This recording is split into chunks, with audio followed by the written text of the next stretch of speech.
Welcome to Pink Kink, where we talk about the pretty, twisted side of kink. I'm Princess Rara. And I'm Dara, the Electro Khaleesi.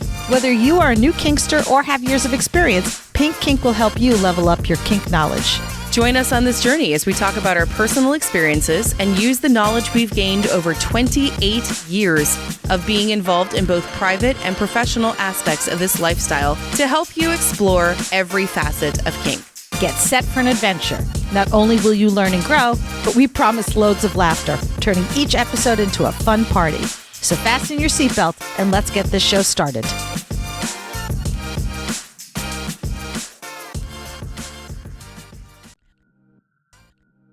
Pink Kink runs off the generosity of our devoted patrons. As a patron, you will become a member of our special Discord server, receive some adorable Pink Kink stickers, as well as have access to a monthly behind-the-scenes podcast.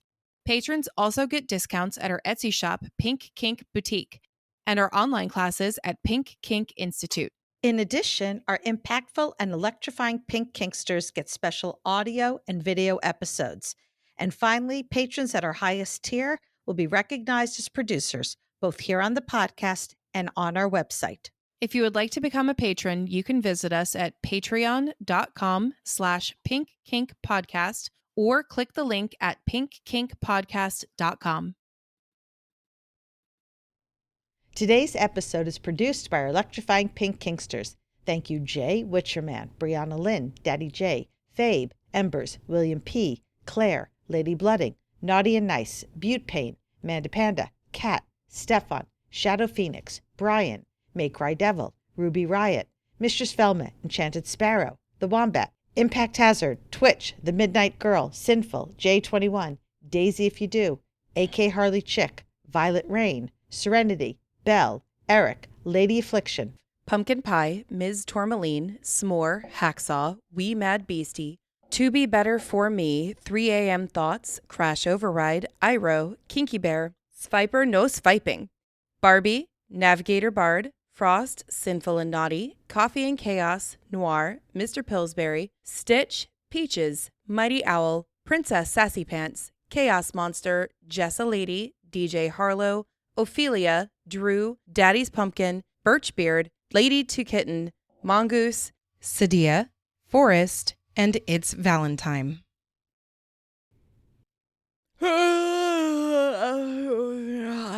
You didn't even go to the dungeon last night. I was impersonating you. Oh, yeah, that is so me right now. She's like, oh God, I'm so tired. I don't know how I'm going to do this today. I got home last night and I quickly did some podcast business. And then I'm like sitting down there and Let's actually get down posted to business. Sorry, couldn't help it. I know. I posted in the Discord server. I said, so I'm really fucking tired and my bed is all the way upstairs. And even if I could make my way all the way up those stairs, then I got to wash my face and brush my teeth and get all the stuff you got to do before you go to bed. I'm like, and I don't wanna. Can I just sleep here in my office chair? See, the office chair is what threw me. I was expecting couch at least. Because if I sat down on the couch, I was not moving. It was not going to happen. That's where I was expecting you to say you wanted to sleep. No, even that would have still required me to stand up. And once I was standing, I might as well make my way up the stairs. All fucking 13 of them. I've counted them. Many times, I think. Because it's very high up there. Also, your stairs are weirdly steep. There's 13 of them. Just all in a row. No breaks. Yeah. Yeah. I don't like your stairs. No. I don't like your front stairs either. Yeah. 1:00 in the morning is not a good time for those stairs. 1:00 in the morning is not a good time for stairs. But it was a good night. I was demo topping. I had a very strange experience though. For my demo topping, I only had 2 impact scenes and everybody else was needles. Okay, that's different. I've never had that happen. Usually it's the opposite. I broke a lot of needle cherries last night. How many stickers did you give out? I gave out several stickers and it was really funny because one person was watching their friend do it. And they're like, I'm like, when are you going to be brave enough to do it? She's like, I don't know. And I said, I get stickers. And when she saw me give him the stickers, she's like, well, those are really kind of cute. Maybe if since I'd be getting the sticker, maybe I'd be willing to do it. Oh my God. The sticker started out as a joke, and they've turned into such a thing now that people really get excited about getting it. So I'm so glad I got them. I'm going to need to have Electro stickers, aren't I? Well, I started giving out actually squishies for that instead. So maybe that's my thing instead of stickers. It's stickers and squishies. Well, do you get a lot of people who are afraid but work past their fear to do it anyway? No. Well, yes, not that often. Usually it's people who are like, oh my God, I'm going to do electro. Yeah. I would say 90% of my newbies are people who are working, who are like, all right, I'm just going to do this. I'm afraid, but I'm going to do this. And so the sticker kind of is like such a cutesy shtick that it kind of helps them get past that fear. But I got to do that. Then I got to do some mean needles, sadistic needles, and it was really fun. It would have been funny if you had done mean stickers. Yeah, that too. But I did. I got to do the ones. Stickers. I got to do the ones where I stuck them. Then I twisted the needle and then stuck them right back. Nope. Bye. Nope. Yeah. Pineapple or whatever. Purple. God, how could you forget that? Purple pineapples. But it was a lot of, I mean, as always, it was a great time. It was fun. And I still got to be exhausted, even though most of it was needles and not impact. Well, so you're exhausted, but are your arms okay? Well, they're not, because I made friendship bracelets for hours. Yes. Well, see, I'm trying to help you out here. No. There's just, no. I just hurt. You just can't win. Like I popped Tylenol this morning. I almost never pop Tylenol. And I said, I bet, even though I knew all we do is sit and talk, like I still going to need some medicine. Oh, Take care of my pain meds. I am that terrible to sit here with that you had to take pain meds. I see how it is. Yeah. Well, I the difference is I like pain. You don't. Yeah. So if the pain is such that I don't like it, that's the hard part. But I am ready with our notes, all 20-something odd pages of them. I told you to cut more. Look, I was at 28 and I got down to like 22. So I thought I did cut them. You better talk fast. Honey, I'm a New York Jew. Nobody talks faster than us. We got this. All right, go. Ready? All right. So this episode is about the very common pitfalls that can happen in power dynamics, because everybody gets this idea that power dynamics, power exchange, DS, whatever you want to call it, is like this beautiful, amazing thing, and that I'm the submissive and I will just give my power to my dominant and it will be fine. And they sort of forget, well, this is still real people in real relationships, and sometimes shit goes sideways. And it doesn't necessarily mean that there's something wrong with your dynamic and that's it, all red flags, you should dump each other and end it. Sometimes it's just shit you got to work through because it's still a fucking relationship. And right, Dory? Relationships are work. I mean, it's like, this is why I cannot, for the life of me, do polyamory. It's so much fucking work just for one relationship. I don't see how people have the time and energy to have multiples. As I tell people, when you are in multiple relationships, there is more work. It's not even like if you have two partners, it's double the work. It's like exponential. No. Well, it is, because now you have each relationship on its own requires a certain amount of work. And then the relationship between the metamors that you as the hinge partner have to navigate. Yeah, I cannot. I would never be able. Like that is too much. But let's start off with some of the common issues that may occur in DS relationships, some of these pitfalls. First one to me is pretty obvious because this is probably the most common one, and that's communications breakdown. Yes. Right? Some of the causes could be assumptions that one partner's assuming the other one knows or understands their needs or boundaries. Even though we tell people all the time, nobody's a mind reader, you got to share that information. Maybe it's unclear language, right? You're using vague or ambiguous terms. that can lead to different interpretations. Sometimes it's the fact that what the word that I use means one thing to me, but it means something different to you. Emotional states, of course, you've got your stress, your anger, anxiety that can cloud the communication either in how you say it or if you're the one who's dealing with the stress and anger, how you hear it, right? I mean, have you ever been in a situation where your partner says something to you that you're in such a piss poor mood, whatever, like you just know that they're saying it out of anger and they're being rude and they're like, well, wait a minute. What are you talking about? I was just stating like a fact. I wasn't being rude. Literally anybody that speaks to me before I've had coffee. Thank you. Yeah. That's just a day thing. And then, of course, there's the nonverbal cues. You must have been angry when you said that your arms were crossed. So weird. Okay. So this is like my own personal demon that I have to work through. And I know exactly the trauma that this came from. It's a trauma going as far back as my mom. And then it's a trauma with my first husband where I have issues interpreting anger levels in people because my first thought is to automatically assume they're pissed as fuck, being passive aggressive about it and angry at me. And that is something I have to work on, but it go right here. So like in DS or any kind of relationship, I have a really hard time figuring out what level of actual anger they are. Yeah, I mean, sometimes so we all been told that if somebody's standing there talking to you with their arms crossed, it's because they're angry. Or their brow is furrowed. My poor mother has resting bitch face, like in the worst possible way.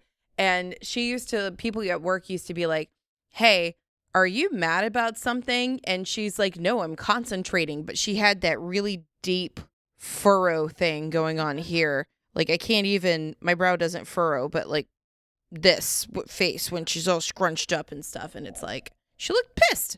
But she wasn't pissed. She was concentrating. Right. And I think Daddy J has the same face. And sometimes people cross their arms because they're fucking cold. Or I don't know what to do with my arms. I just cross my arms because I'm holding my boobs down. If I'm standing there talking to you and I'm trying not to talk with my hands. Why? Because sometimes, especially if I'm like excited, like my arms are going to get very big. Like right now when I'm trying to get you to not your microphone already is knocked. Look at it. My microphone is trying to get closer to me. Have you not noticed that? So you waving your arms during recording is always like, oh dear God. It's not easy because I've got all the equipment around me and I'm trying not to bump into it. You have all the equipment around you. So what is that? There's resting bitch face. What am I, crazy arm talk? Are you sure you're not Italian? Choose Italians. They're very close. Very. This is why you and I get along so well. I would take a Jewish bubby against an Italian grandmother. Nana. It's Nona. So a bubby and a nana. Or Nana. And they're very, very similar. Nona. Oh, honey, you look like you've lost some weight. Eat. Yeah. Oh, honey, no, you look sad. Eat. Welcome to my house. Let me make you some food. Are you hungry? Let me make you a sandwich. Oh, yeah. You're cold. Eat something warm. Yeah. Here, let me make you some soup. Right. It's the same fucking thing. What is it? My grandfather used to, not the grandma in my case, because my grandma actually did not cook. It was my grandpa. They didn't kick her out? She might have lost her Italian card at one point. No, actually, she was a straight up fucking feminist. And what she cooked for their entire, most of their marriage. And then one day was like, I'm done. And my grandpa was like, well, it's I learned to cook or starve. And then it turned out he was an amazing cook. Yeah. So my mother, not his child. It's my dad's parents, right? So my mother still makes my grandfather's escarole soup. When she's wanting comfort or whatever, when she's not feeling well, she makes my grandpa's escarole soup. Aww. Yeah.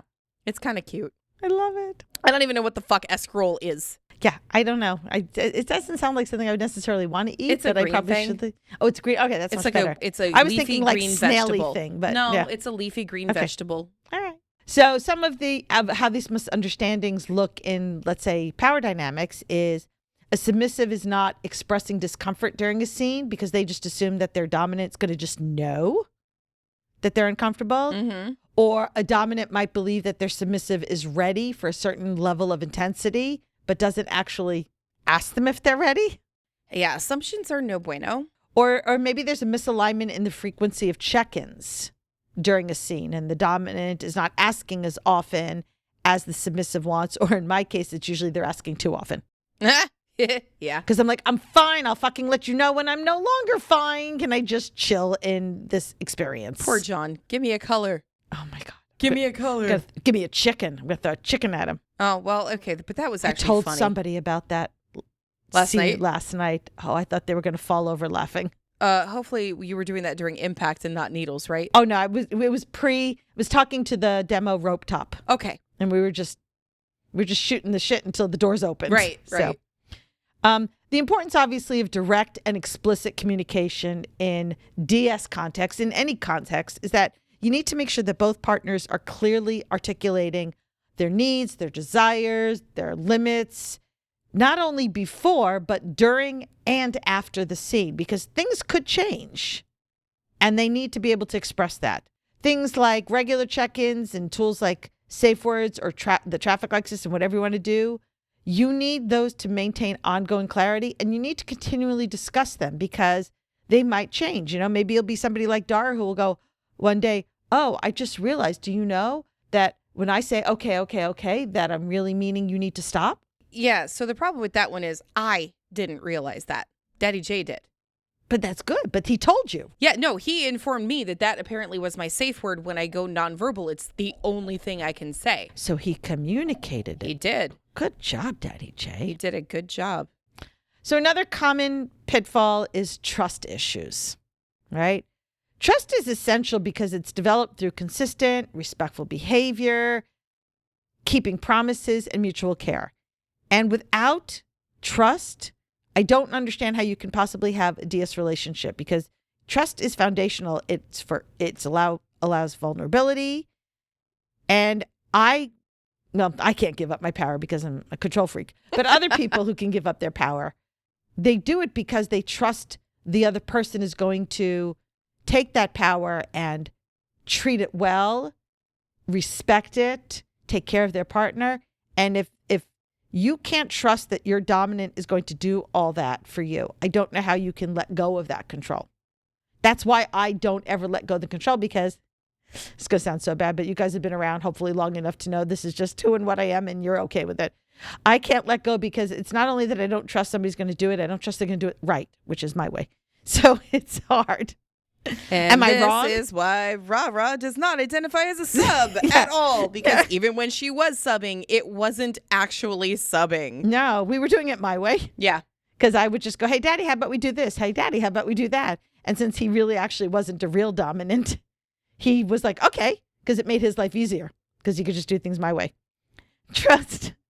You also want to establish rituals or practices that are going to reinforce that trust. Now, here's where it's kind of like everyone's got different opinions on this, and I'm curious how Dara feels about this.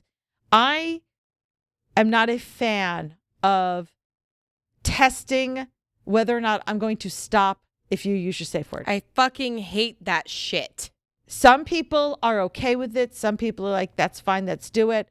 My feelings are personally, if you don't trust me to abide by your safe word, then why do you want anything to do with me? Seriously, if you can't trust me to stop when you want me to stop immediately, what the fuck are you doing trying to play with me? And if you can't trust me, why the fuck should I trust you?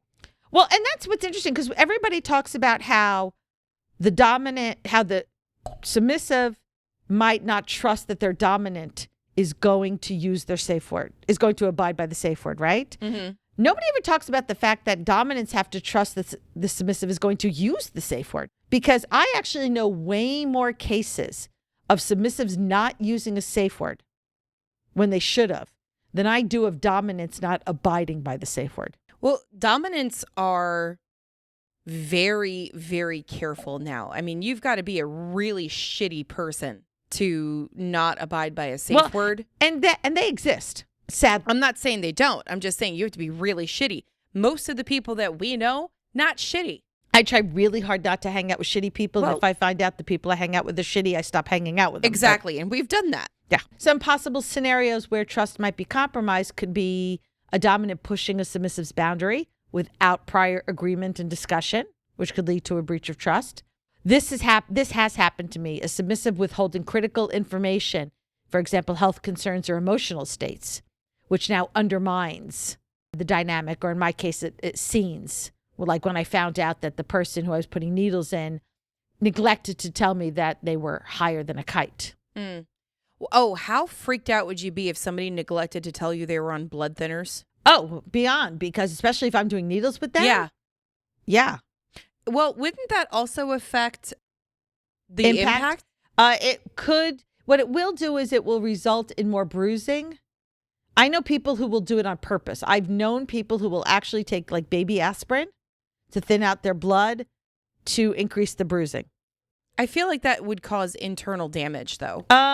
It depends on how often you're doing it and how many of those you're taking. A few every now and then is not going to do permanent damage. But my concern is if you're not telling me as the top that you're doing that, it makes me then start wondering, what else are you not telling me? It makes me wonder if I start to see, like I did a scene last night, which was very interesting because it was the first time I'd ever it was with a friend who I've known for years, but this is the first time we've ever got to scene together. And I went through the usual speech about, well, I'm not going to go very heavy because this is our first time. I know you're a regular player. I know you can go really heavy with your partner. I've seen you go really heavy with your partner, but I haven't played with you yet, so I won't go full out. She bruised probably more than I think I've ever bruised somebody before, which she was fine with. She's very excited about it. But it makes me wonder now.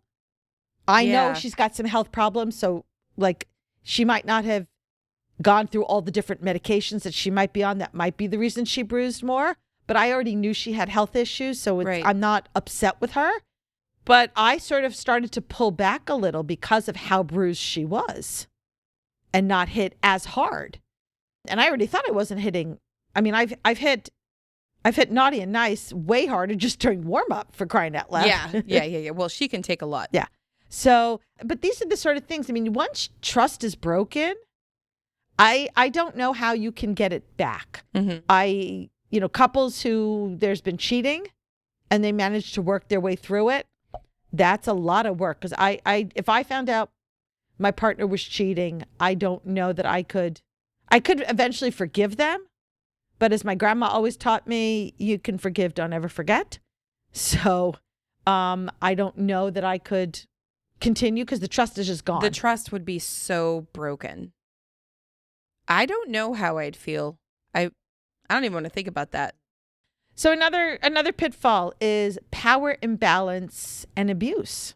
So differentiating between consensual power exchange and abuse, right? Consensual power exchange is based on mutual agreement, respect, and obviously the ability to revoke consent at any time. Where abuse actually is one partner is exerting control without consent, manipulating, gaslighting, disregarding autonomy and safety. That's really the difference between BDSM and abuse. I could smack you across the face. I promise I'm not going to, but I could. And if we have discussed it and I have your consent and you understand if it gets to be too much, you can say for it, and I respect it and I'm doing it because it's something you want, that's BDSM. If I'm doing it because I'm angry and I don't care whether you like it or not, and there's no way you can tell me to stop, that's abuse. So same act could be either BDSM or abuse, just depending. It's got to have all these other factors. So, and the importance of that informed consent and the continuous reaffirmation of the consent is what makes DS dynamics healthy and not abusive. So some signs of an unhealthy power imbalance, of course, is coercion, forcing your partner into actions or roles that they're uncomfortable. And you can do that through threats, manipulation. Gaslighting, of course, is a very common, one of the favorite tactics of toxic people everywhere. The example that I have is that dominance can make the submissive doubt their own perceptions, memories, or sanity. But let's face it, it could also go the other way. Yeah. Where the submissive could try to gaslight the dominant into thinking, oh, well, I never agreed to that. What you're doing is abuse, all of that.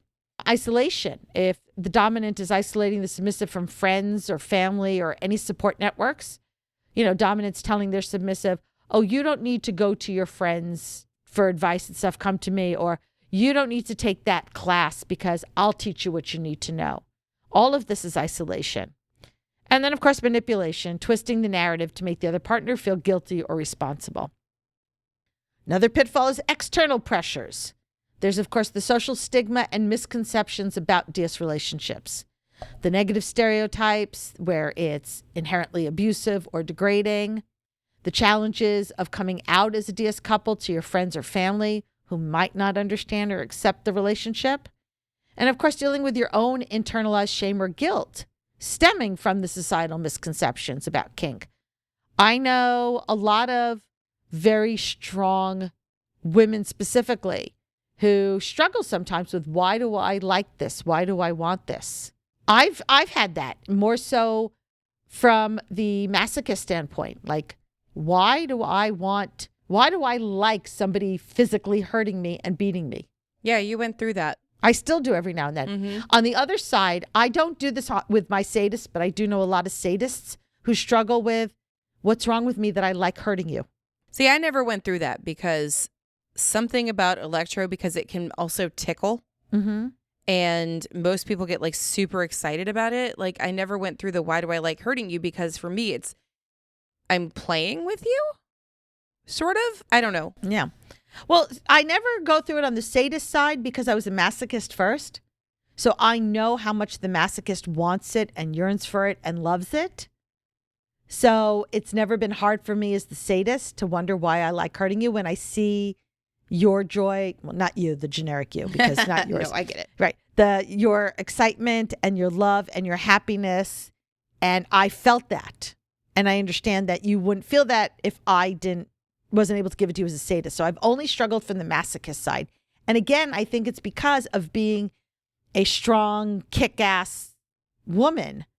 I'm like, of course I'm okay with hurting you, but why am I okay with being hurt? Type thing. Yeah. Of course, then there's also the whole balancing your DS with work, social obligations, and family. And we are going to do an episode a little bit later about the struggles of balancing DS when you're a parent. So I'm not going to go into a lot here because we'll have a whole episode about that. Please see future episodes for more information. Thank you. That was very beautiful. Thank you. You know, you're trying to find strategies for how to maintain that power dynamic when you're in public or vanilla settings where you need to be discreet. Like if you're out with your family, meaning like your parents or your kids. There's time management tips. I mean, if you've got work obligations or family obligations, but you've also got obligations to your dynamic, how do you manage to balance all of that? And then, of course, navigating situations where one partner might need to temporarily step out of their DS role. I know if you want a whole lot of information about that, our friends at Loving BDSM have done some really great episodes about when the dominant is not feeling particularly dominant-y. Here's a word for you.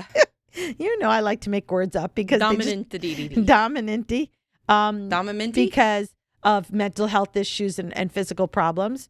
Or maybe as a submissive, you just are feeling a whole lot of things and none of them is submission. So that's it. And we'll move on then. Last one is some strategies for maintaining that external judgment and stress, right? You want to build a strong support network within the kink community. If you are somebody who identifies as submissive, find other submissive friends, because I can promise you, if there's ever a time that you have felt, wow, I'm not really feeling very submissive today, your other submissive friends have had the same experience. If you're a dominant who's been like, I'm overwhelmed, there's just too much. The idea of being responsible for another person and setting all that up is just too much for me today. I can assure you there's other dominants who felt the same way. So if you can create a strong network with others to talk to, is great. I know there's some certain munches or meetups that are specifically just dominants or just submissive so that you can have that support network. Make sure you're practicing self-care and stress management techniques to maintain your personal health, which will then translate to maintaining the relationship's health. And then, of course, educating others when appropriate to dispel those myths and foster understanding. But also make sure you're also setting boundaries with those who are not supportive. So if you have a family member who, no matter how much you've tried to talk to them about the fact that what you have is DS and not abuse, and they're just not getting it, and they really want to try to talk to you and help you out of it, make sure you are setting clear boundaries that you are sticking to about, sorry, Grandma, I am not discussing this any further. Yeah. All right. So let's get to the next part is overcoming communication challenges. Of course, one of the best techniques is active listening. All right. Now, active listening is the practice of fully concentrating, understanding, responding, and then remembering what is being said. It involves not just hearing the words, but truly processing and valuing the speaker's perspective. One of the things that we are, as a society, are really bad about is active listening. We tend to listen and already start thinking in our head what our response is going to be. So we're not fully listening to what's being said because we're already preparing how to respond. And that's when you start to miss the cues, like they're not trying to cause an issue. They're trying to solve an issue. They're not angry, but they might be frustrated. So you're really going to want to work on it. And it's really important in DS relationships because power dynamics mean your vulnerability is heightened. And active listening ensures that both parties are really feeling heard and understood. And it will reduce the likelihood of misunderstandings. Some of the techniques for active listening is when they are finished speaking, instead of immediately going back into your, well, this is what I have to say about this. Think for a minute. Paraphrase what they're saying. Restate what the other person has said in your own words to confirm understanding. So anybody who's been in couples therapy has probably heard this before, right? So what I'm hearing is that you felt uncomfortable during that scene because. What that's going to do is, first of all, let your partner know that you're hearing them, that you are recognizing that they felt uncomfortable. And sometimes, honestly, that's just enough. Just knowing that the other person is recognizing how you felt and not trying to tell you you're wrong. Have you ever had that, Dara, where you've tried to tell somebody how you feel and they're like, no, you didn't feel that way? The straight up gaslighting on that? Yeah. Yep. It's like, don't tell me what I do and do not feel. Yeah. Like, how the fuck dare you? So it also shows that you are actively engaged in the conversation, and it also gives an opportunity for them to say, no, actually, you misunderstood what I was saying. I'm not saying that I felt uncomfortable. Sometimes you can also summarize, condense the main points of the conversation into something small to clarify. So you might say, so to summarize, what you are asking for is more aftercare time after our scenes, correct? Which then gives them, the purpose will help show the essential points, provide clarity, and it will make sure that you understood them correctly. So they can say either, yes, it's exactly what I'm asking for, or no, that's not what I'm asking for. And then if necessary, ask some clarifying questions. So like when you said you felt overwhelmed, can you explain what you mean by that? And that helps avoid any assumptions, because maybe overwhelmed to you means I was uncomfortable and I needed to take a break. And somebody else could be overwhelmed means I need everything to just stop permanently and be done, and I need to get away from the situation. So you want to kind of ask those clarifying questions so you know exactly what they mean. Provide empathy and obviously avoid assumptions. So put yourself in your partner's shoes, because it would be silly of me. Let's say one of my partners came to me and said, hey, listen, I really didn't like doing that scene in that area of the dungeon because there were a lot of people watching us, and that made me really uncomfortable. Well, as somebody who is very much an exhibitionist and loves having an audience, right? Yeah. It would be unfair for me to be like, well, so sad, too bad. The purpose is I need to be empathetic toward their feeling that they didn't like it. I think that's funny. If anybody doesn't know how much of an exhibitionist Rara is. But there's also so last night I was talking to some friends. I had done a scene with Inky almost a month ago, and I've got another one planned with her next month.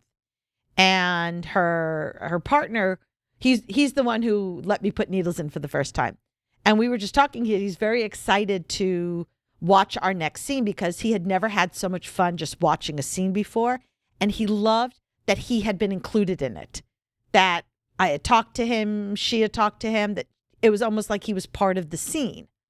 Okay. They loved that. I've had scenes with other people where that's not something that they would enjoy. And if I know that, if hopefully they've communicated that to me, I will give them the scene that they want. I try really hard. Do I prefer it to be more of a showcase thing and everybody involved? Yes. But when I'm the top, I try to go about what my bottom needs. I think it would be awfully selfish of me to say, hey, so it's not too bad you're playing with me. This is what you get. And just like when you're the bottom, you get to do the scene that you like. Right. So it's just being empathetic and putting yourself in their shoes, really understand their feelings and perspectives, even if they're different from your own. So like a dominant would recognize the submissive's nervousness about a new scene and addressing it with care and reassurance. Even like people who come to me for needle scenes for the first time, who are petrified. And I know that what I'm about to do for them is such a minimal thing. I mean, I get people who come to me covered in tattoos that are petrified about doing a needle scene. I can understand that. Right. But I'm saying but you're laughing because it's like these people have been poked and prodded with needles constantly. So here's the difference. Tattoos are on the surface. What you do is under the skin. That's the phobia. For you, right. But I'm just saying it's as far as I've had tattoos and I've had needles. Now, granted, some of the needle scenes I do now are just as painful, if not more than a tattoo. But I know for beginning people, what I do, tattoo is way more painful. But I'm not going to make fun of them for that. I'm going to put myself in their shoes and be understanding of their perspective and their feelings because they're entitled to them. They're valid.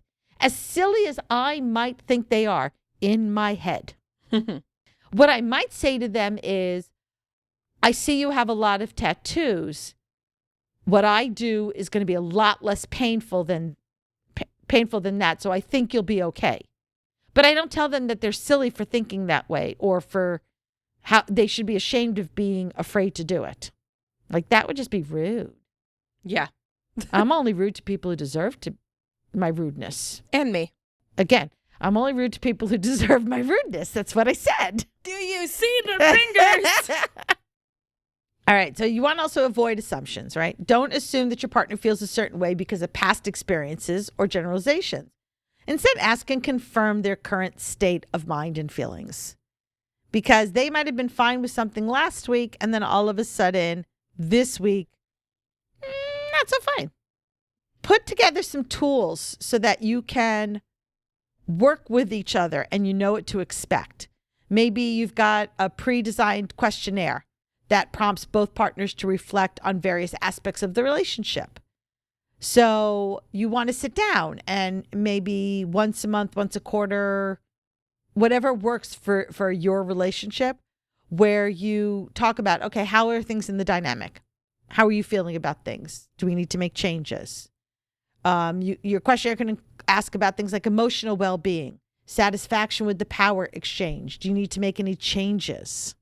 Maybe you've got some mood tracking tools to monitor emotional states over time so that those can help identify patterns and triggers that would need to be addressed during the check-ins. So maybe you assign your partner to keep a journal where they can record their feelings, or you ask them after a scene, can you do a write-up? Even if I'm not looking at it yet, or you don't post it anywhere, just a write-up for yourself so that you can look at the interaction in the event and anything that might have impacted it and how it made you feel so that now we can discuss it. It's also pretty good to use those things later when you're discussing. Like even if the dominant partner, the one that's assigned it, isn't looking directly at the write-up, it can be used as a reference point. Yeah. So that you don't forget. Exactly. Nonverbal communication, right? And body language, nonverbal cues, hand signals, all of that can really go a long way in helping your communication, because it's a little harder to, if you have some hand signals, a little harder to misinterpret those, right? Because there's no tone to them. Nope, it's just one thing. That's it. Right? But be aware of your body language. Recognize that your posture, your eye contact, your facial expressions, physical gestures are really important in communication and can be a source of misunderstanding. So one of the things I like to do, and I just had to do this several times the other day when I had a conversation with somebody, is I knew how my tone of voice sounded because I was angry. And I wasn't hiding that anger in my tone of voice. But I was also very much aware that I was angry at a situation that somebody other than the person I was talking to had caused. And so I several times spoke up and said, look, I'm not angry at you, and had to tell them that specifically, because if I didn't mention that, my tone of voice, I could certainly understand why they would think I was angry at them. You're thinking hard. I can see the steam coming out of your ears. You're always very careful about tone, because there's times when you're pissed at me and you're like, okay, I'm just going to, and you're just very modulated. So for you to not give a shit about your tone at the time, I'm like, damn, that must have been a whopper. Well, I was very aware of my tone, but I wanted the person to know I was angry, but I didn't want them to think the anger was directed at them. Okay. Sure. They were just, okay. Basically what happened is, it was, for those who live in my area, I've had my munch at the same place for 4 years. And we just found out corporate said we can't do it there anymore and we have to leave. What? Yeah, you really need to get on FetLife. I've only posted like 3 times on FetLife about it. Lady, I'm not on FetLife that often. So I had to find a new place. And the manager at the restaurant I'd been at for 4 years, this was not his call. It was corporate. It was not his call. He was just the poor sucker who had to tell me the information. So I was angry, to say the least. And it was very obvious from my tone of voice I was angry. But I can't be angry at the person who did not make the decision. Don't shoot the messenger. Right? Yeah. So wait, is it because it's a kink munch? It's because... Or is it because it's too many people? Because we are considered a banquet, and they won't host banquets.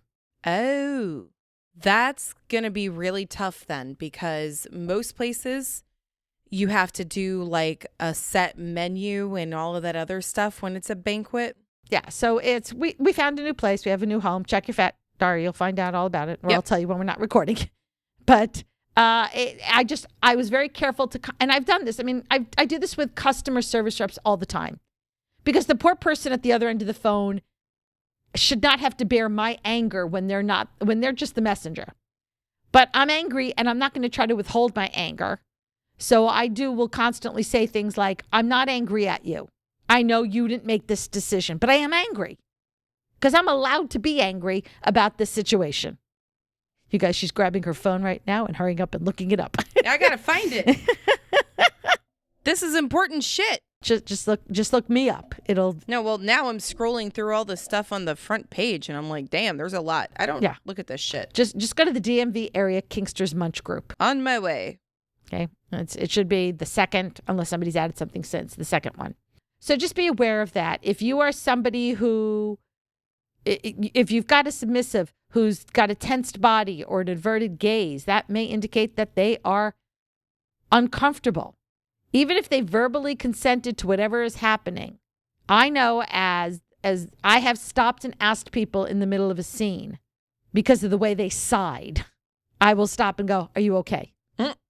Because I can't read their minds and I don't know what's going on. Consistency, ensuring that body language is aligning with verbal communication to avoid mixed signals. So if a dominant is telling that they're pleased with their submissive, but their face makes it look like they're angry, that's going to create some confusion. So just be aware of that. Create a shared system of signals, so hand gestures, and not the middle finger, folks. Though the middle finger will work if that's what you're trying to display anger. But during scenes, set up and agreed upon hand gestures that can be used during scenes or even conversations. I don't think people utilize safe words enough in conversations. Sometimes you really need to have a way to stop a conversation. Maybe you find that as you guys are discussing, you're getting, I hesitate to use this because it's well known supposedly that us women are too emotional. But sometimes it could really arise some big feelings in the middle of a discussion. And instead of losing your shit on your partner, set up a safe word to say, okay, we got to just take a small break here so I can regroup and calm myself down, and then we can get back into it again. You're going to want to practice and refine all of your communication skills, the verbal and the nonverbal. You can do it with role playing, so engage in role playing exercises where you're practicing using those signals and reading each other's body language. Maybe you can have a feedback session so that after the scene you discuss how well that nonverbal communication was understood and identify areas for improvement.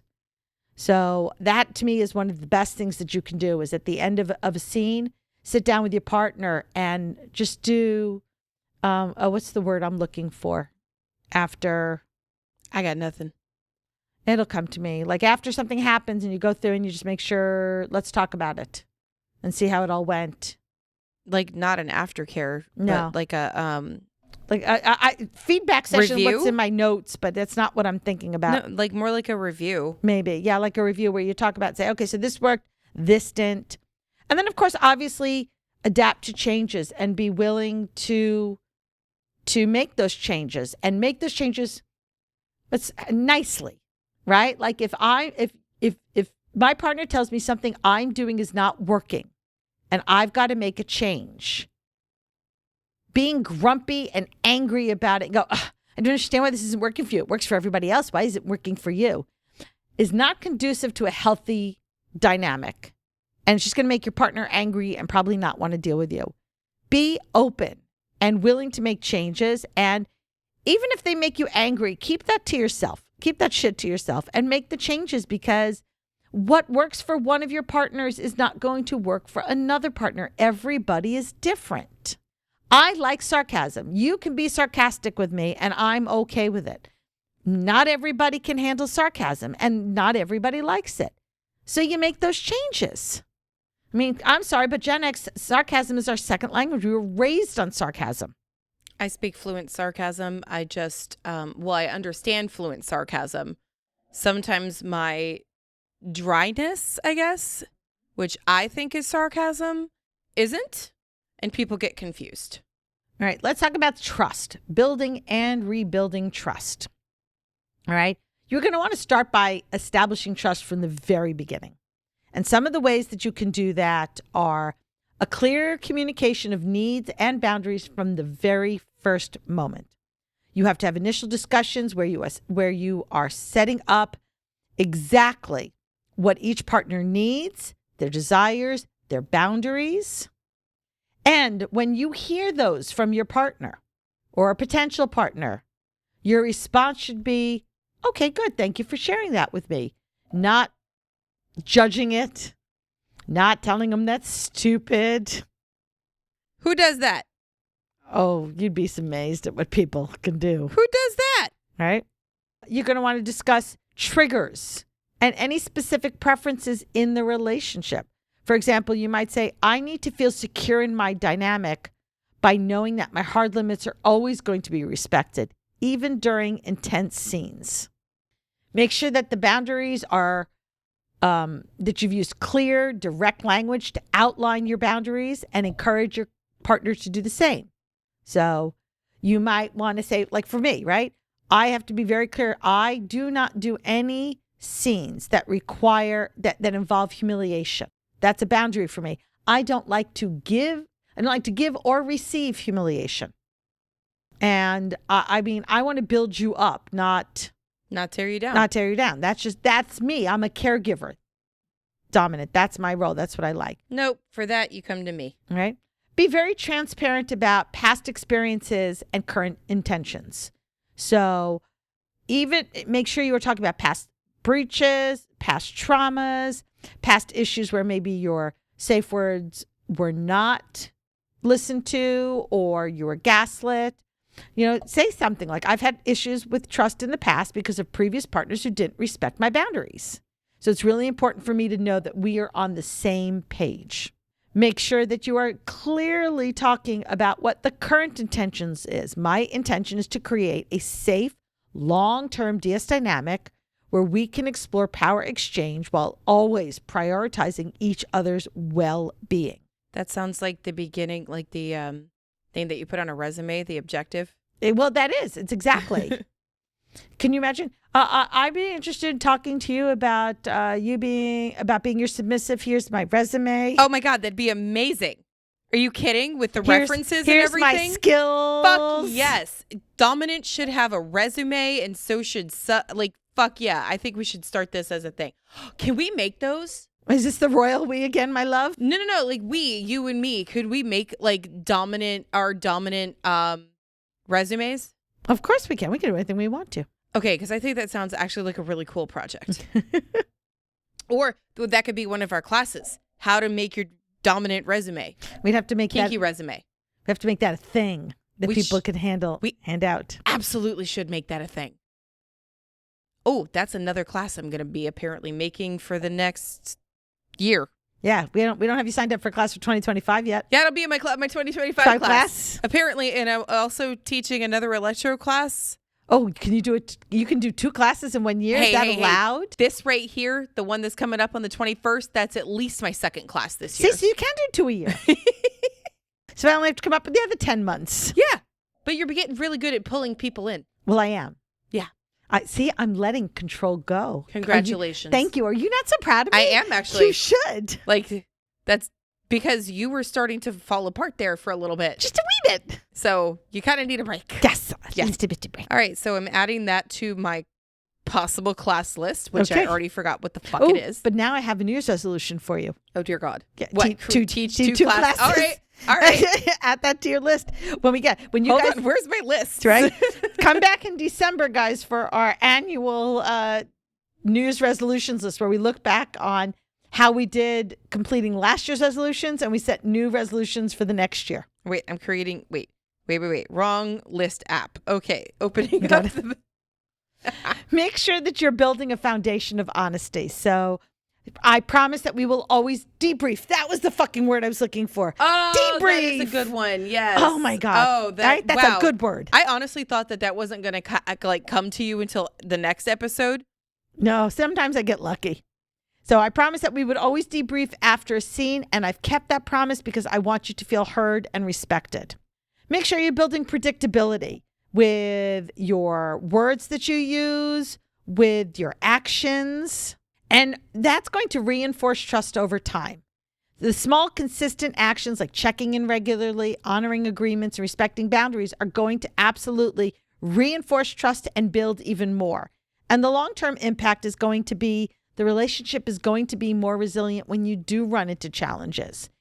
And you'll end up with a partner who is not going to automatically think the worst when something goes wrong.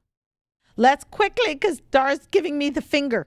I mean, to let me know how many minutes I have left. It's not the finger that she said that it was. It's the index finger in a rolling motion. It's not the There's flipping. different kinds of fingers. If she goes way over, then she gets the finger. Yeah, no, this is the finger lowercase t versus the finger capital T. Yes. The finger. The finger. Okay, capital THE. Yeah. I was trying to put T into finger. So I was good. I was like, what are you talking about? T. I didn't realize you were going for the. I was like, there's no T in finger. That explains your confused look. Did you? And I'm trying to play along with this. Like, yeah.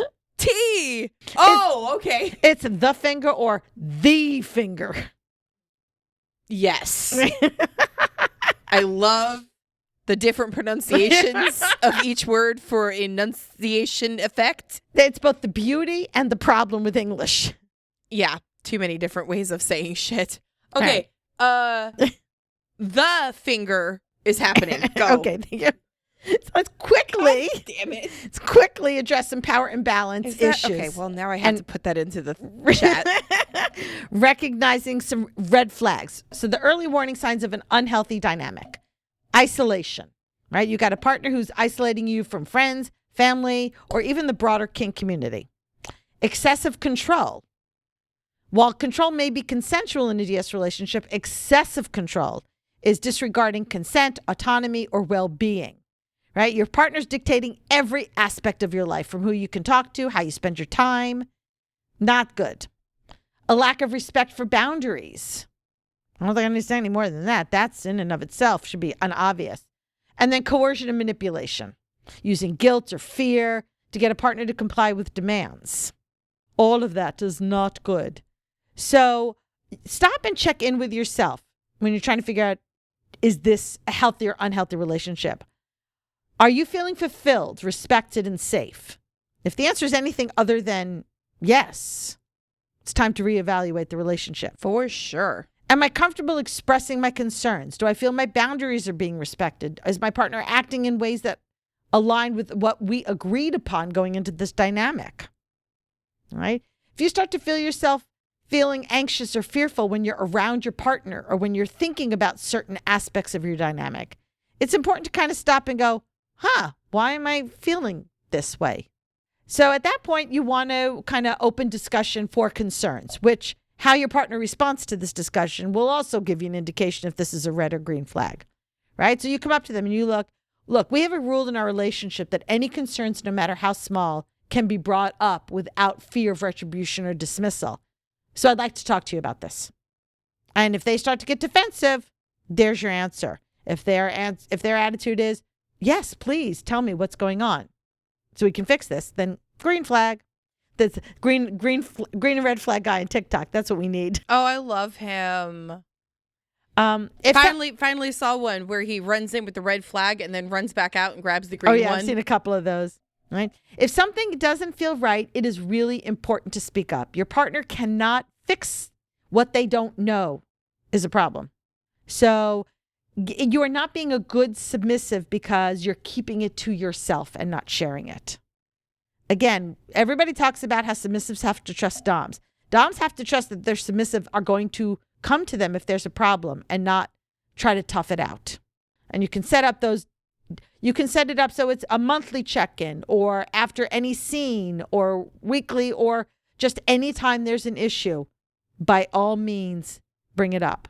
So I just want to touch really quickly on outside forces and managing external pressures. So if you're dealing with the societal stigma, you have a couple options. One is keep your business to yourself and not share with anybody. Nobody needs to know.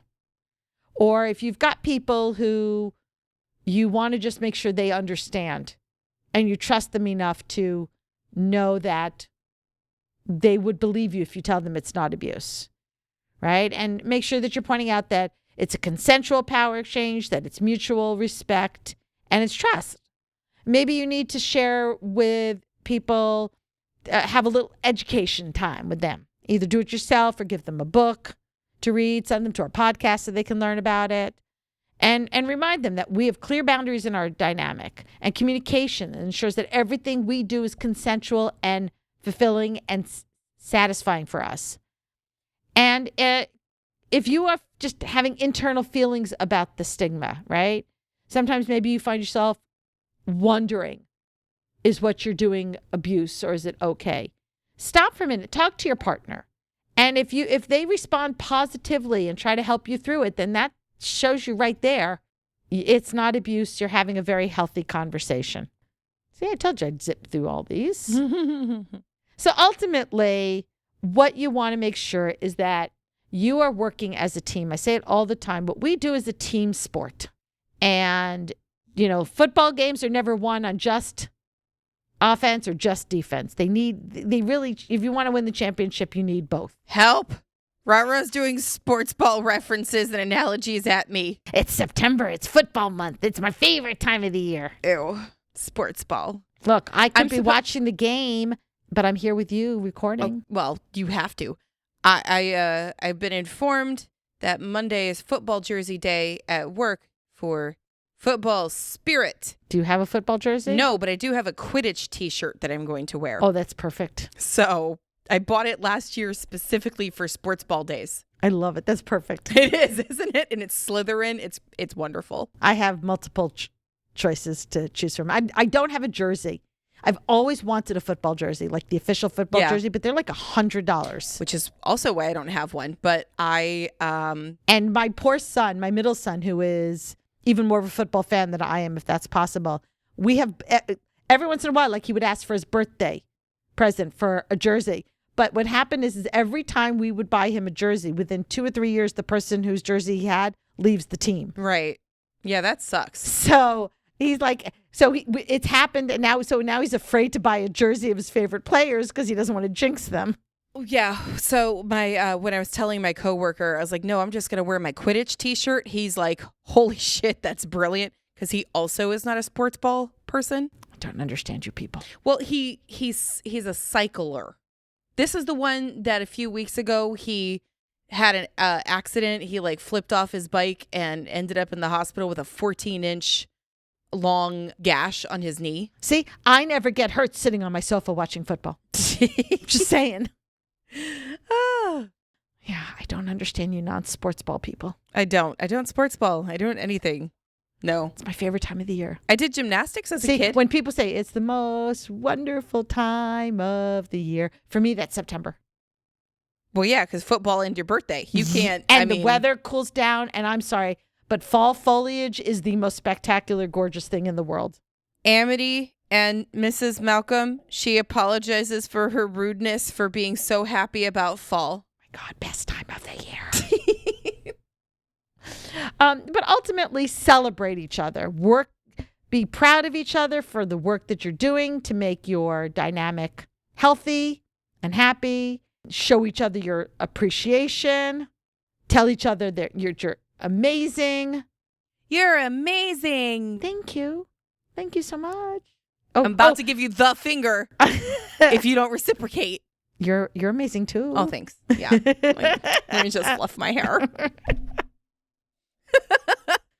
Okay, I think we need to stop it on that We're one. A little loopy.